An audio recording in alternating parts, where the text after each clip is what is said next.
UP BJP का नया अध्यक्ष कौन होगा?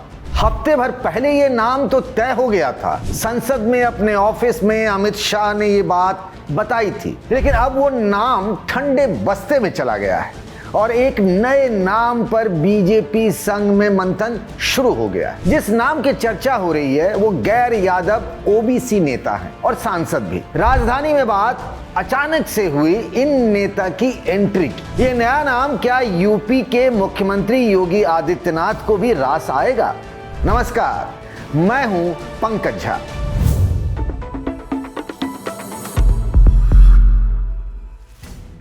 अब से ठीक 2 दिनों बाद यूपी बीजेपी अध्यक्ष का चुनाव हो जाएगा। इसके लिए तय किए गए चुनाव अधिकारी और केंद्रीय मंत्री पीयूष गोयल लखनऊ पहुंचेंगे। दिल्ली से रवाना होने से ठीक पहले गोयल को उस नाम की पर्ची दे दी जाएगी। बीजेपी हाईकमान अभी उस नाम को फाइनल करने में जुटा है। वैसे नाम तो हफ्ते भर पहले ही फाइनल हो चुका था। राजधानी में हमने इसकी पूरी कहानी बताई थी। संसद में अमित शाह ने अपने ऑफिस में लंच के दौरान पार्टी के कुछ सीनियर नेताओं से ये बात शेयर भी किया था। उस समय उनके कमरे में बीजेपी के राष्ट्रीय अध्यक्ष जेपी नड्डा, संसदीय कार्य मंत्री किरेन रिजिजू, कानून मंत्री अर्जुन राम मेघवाल मौजूद थे। उसी दौरान पार्टी के कुछ सांसद और 2 पत्रकारों की भी कमरे में एंट्री हुई थी। उन्हीं दिनों लखनऊ में सीएम योगी आदित्यनाथ और दोनों डिप्टी सीएम केशव प्रसाद मौर्य और ब्रजेश पाठक के साथ आरएसएस के बड़े लोगों के साथ बैठक भी हुई थी। लेकिन इसके बाद अमित शाह के ऑफिस में हुई बात के बाद यूपी बीजेपी अध्यक्ष वाली कहानी में एक नया मोड़ आ गया है। संघ से राय मशवरे के बाद अब नए नाम पर चिंतन मनन जारी है। हो सकता है अगले कुछ घंटों में नाम पर संघ और संगठन में सहमति बन जाए। अब यह फाइनल है कि किसी ब्राह्मण चेहरे पर दांव नहीं खेला जाएगा। इसकी सबसे बड़ी वजह अखिलेश यादव का पीडीए वाला फार्मूला है, जिसके दम पर समाजवादी पार्टी ने बीते लोकसभा चुनाव में बीजेपी का यूपी में बेड़ा गर्क कर दिया था। तय ये हुआ है कि किसी गैर यादव ओबीसी नेता को अध्यक्ष पद की कुर्सी दी जाएगी। अगले साल की शुरुआत में यूपी में विधानसभा के चुनाव हैं। इससे पहले साल 2017 में यूपी चुनाव में केशव प्रसाद मौर्य बीजेपी अध्यक्ष थे। वे भी एक ओबीसी नेता हैं। 5 साल बाद मतलब 2022 में जब चुनाव हुआ तब स्वतंत्र देव सिंह के पास ये जिम्मेदारी थी। वे कुर्मी समाज से आते हैं। इस बार भी किसी कुर्मी या फिर किसी अति पिछड़ी बिरादरी के नेता को बीजेपी अध्यक्ष बनाने पर विचार चल रहा है। बीजेपी संगठन के एक बड़े नेता का कहना है कि उसी को नया अध्यक्ष बनाया जाए जिनसे सीएम योगी के संबंध कटु ना हो, जिससे दोनों नेता एक टीम वर्क की तरह विधानसभा चुनाव के लिए काम कर सके। इस फार्मूले से तो केशव प्रसाद मौर्य का फिर से प्रदेश अध्यक्ष बनना मुश्किल सा लग रहा है। जो एक नया नाम सबसे तेजी से ऊपर आया है वह इस समय लोकसभा के सांसद हैं। उन पर केंद्रीय नेतृत्व का भरोसा भी है। वे ओबीसी बिरादरी से आते हैं। वैसे योगी आदित्यनाथ की पहली पसंद तो स्वतंत्र देव सिंह ही हैं। यूपी बीजेपी में उन्हें बाबा का आदमी माना जाता है। यही उनकी सबसे बड़ी ताकत भी है और कमजोरी भी। वैसे यूपी बीजेपी के प्रदेश अध्यक्ष की औपचारिक प्रक्रिया भी शुरू हो चुकी है। प्रदेश परिषद के 327 सदस्यों की लिस्ट जारी कर दी गई है। यही लोग नए अध्यक्ष के लिए वोट करते हैं, जिसे निर्वाचक मंडल भी कहते हैं। यूपी में 98 संगठनात्मक जिलों में से 84 जिलों के नाम की भी घोषणा की जा चुकी है। 16 दिसंबर से खरमास शुरू हो रहा है। मान्यता ये रही है कि खरमास में कोई शुभ काम नहीं करते तो उससे पहले पार्टी हर हाल में यूपी बीजेपी चीफ का चुनाव करा लेना चाहती है। जब केशव प्रसाद मौर्य इस पद पर थे तब बीजेपी 403 विधानसभा सीटों में से 312 जीती थी। वहीं स्वतंत्र देव सिंह के समय 255 सीटों पर बीजेपी की जीत हुई थी। समाजवादी पार्टी और कांग्रेस के बीच गठबंधन लगभग टूट चुका था। अखिलेश यादव ने कांग्रेस नेताओं का फोन उठाना तक बंद कर दिया था। बात सीटों की संख्या पर नहीं फंसी थी, किस सीट पर कौन सी पार्टी लड़ेगी, महागठबंधन की सुई वहीं अटकी थी। तब कांग्रेस के यूपी प्रभारी अविनाश पांडे और संगठन महामंत्री केसी वेणुगोपाल ने अखिलेश के कुछ करीबी नेताओं को फोन किया, पर बात बनी नहीं, न बननी थी। इधर अखिलेश यादव ने रायबरेली और अमेठी को छोड़ बाकी सभी सीटों पर अकेले चुनाव लड़ने का मन लगभग बना लिया था। किसी भी वक्त प्रेस कॉन्फ्रेंस कर समाजवादी पार्टी इस बात का ऐलान करने ही वाली थी। अचानक अखिलेश यादव के फोन की घंटी बजी। दूसरी तरफ कौन था? प्रियंका गांधी थी। कुछ ही मिनटों की बातचीत के बाद कांग्रेस और समाजवादी पार्टी में सीटों का बंटवारा हो गया। इस घटना का जिक्र इसीलिए क्योंकि गठबंधन को टूटने से बचाने का क्रेडिट प्रियंका गांधी वाड्रा को दिया जाता है। राहुल गांधी पहली बार 2004 में अमेठी से लोकसभा का चुनाव जीते। जीत का सर्टिफिकेट लेकर जब वो मीडिया के सामने आए तो उनकी छोटी बहन प्रियंका गांधी वाड्रा आगे आगे चल रही थी और उनका हाथ पकड़े राहुल पीछे पीछे। ठीक 10 साल बाद सीन बदल गया। 2014 में भी राहुल जीते तो जरूर, लेकिन जब सर्टिफिकेट लेकर वो इस दफा बाहर आए तो राहुल आगे आगे और प्रियंका पीछे पीछे थी। राजनीति में तब तक बहुत कुछ बदल चुका था क्योंकि राहुल गांधी के पास कांग्रेस की बागडोर करीब करीब आ चुकी थी। इन सब की चर्चा हम इसीलिए कर रहे हैं क्योंकि लोकसभा में प्रियंका और राहुल के भाषण के बाद ये बहस शुरू हो गई है कि दोनों में बेहतर कौन, या फिर इसे यूं समझिए कि राहुल प्रियंका में नेचुरल लीडर कौन है। संसद में बहस के दौरान दोनों के भाषण को लेकर बहस शुरू हुई है। पहले दोनों के कुछ क्लिप्स देख लेते हैं। आज इस चर्चा को प्रधानमंत्री जी ने शुरू किया, उन्होंने भाषण दिया। सर भाषण बहुत अच्छा देते हैं लेकिन तथ्यों के मामले में कमजोर पड़ जाते हैं, बहुत कमजोर।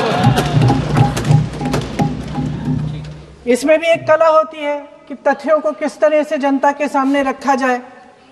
मैं तो नहीं हूं, जनता की प्रतिनिधि हूं, कलाकार तो नहीं हूं। हम तो देश के लिए हैं, हम देश के लिए हैं। आप चुनाव के लिए हैं, हम देश के लिए हैं।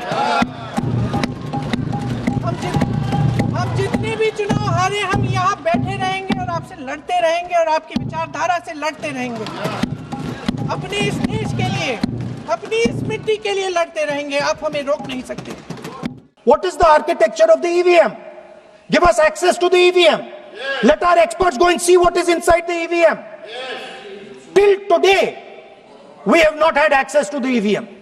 We are not shown the architecture of the EVM. We are not physically allowed to go and see an EVM. Give us the architecture. Give us access to the EVM. Out the vote and Sir, these are uncomfortable truths, but they have to be spoken. Lok Sabha में वंदे मातरम पर बहस के दौरान प्रियंका गांधी वाड्रा का भाषण hit रहा, ऐसा India गठबंधन के नेताओं का दावा है। बीजेपी की भी कुछ सांसद कहते हैं कि प्रियंका के भाषण में सेंस ऑफ ह्यूमर था, जबकि प्रियंका केवल 29 मिनट ही बोली। वहीं चुनाव सुधार पर लोकसभा में बहस के दौरान राहुल गांधी का भाषण उस कदर असरदार नहीं रहा, जबकि उनसे उम्मीद थी कि वे अपने फेवरेट सब्जेक्ट पर बीजेपी के खिलाफ माहौल बना पाएंगे। कहावत याद आई, खोदा पहाड़ निकली चूहिया।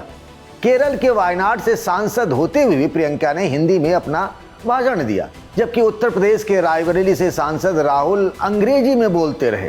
तो अब इसी बात पर भाई बहन में तुलना शुरू हो गई है, कांग्रेस के अंदर भी और बाहर भी। इसीलिए हमने राजधानी में इस पर चर्चा की। बहस ये है कि राहुल और प्रियंका में कांग्रेस के लिए बेहतर नेता कौन। सीनियर जर्नलिस्ट और कांग्रेस को बेहद करीब से समझने वाले रशीद किदवई कहते हैं कि पार्टी के लिए ये बहस खतरनाक है। अंग्रेजी की कहावत है कि comparison is a thief of Joy. हम किसी की जब तुलना करते हैं तो हम किसी को अच्छा बताते हैं और किसी को उससे कमतर बताते हैं, और ये कांग्रेस जन में बड़ी इस समय दुविधा है और एक बहस छिड़ी हुई है।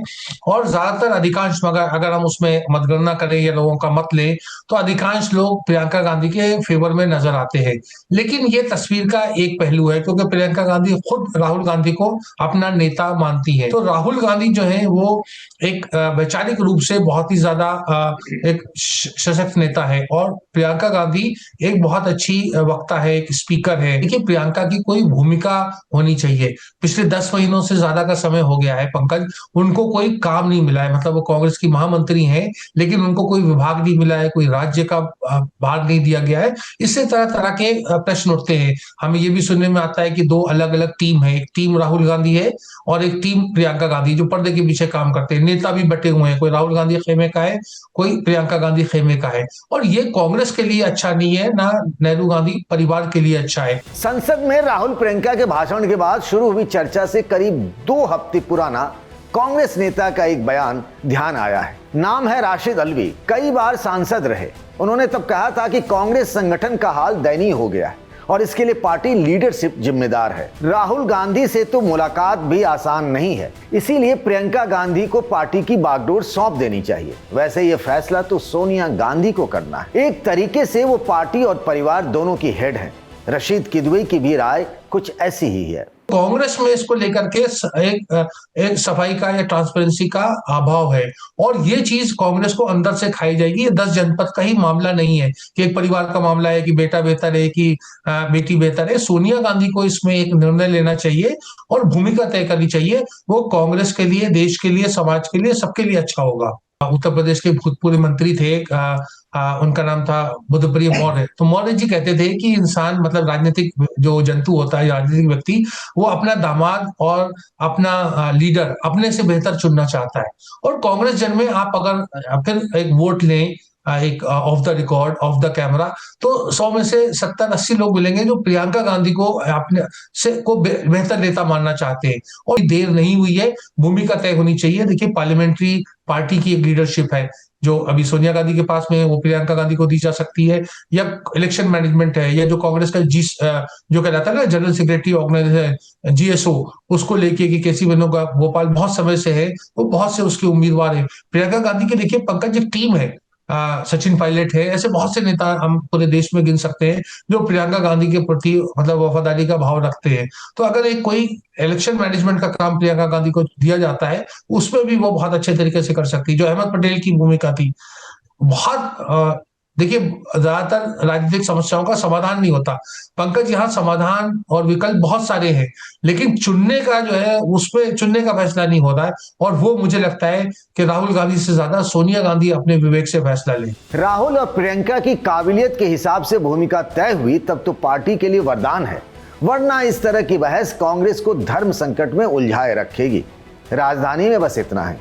बताइएगा जरूर कमेंट में कि आपकी चॉइस में राहुल बेहतर हैं या फिर प्रियंका। इस वीडियो को बनाया हमारे साथी शुभम ने। बने रहिए द लल्लन टॉप पर।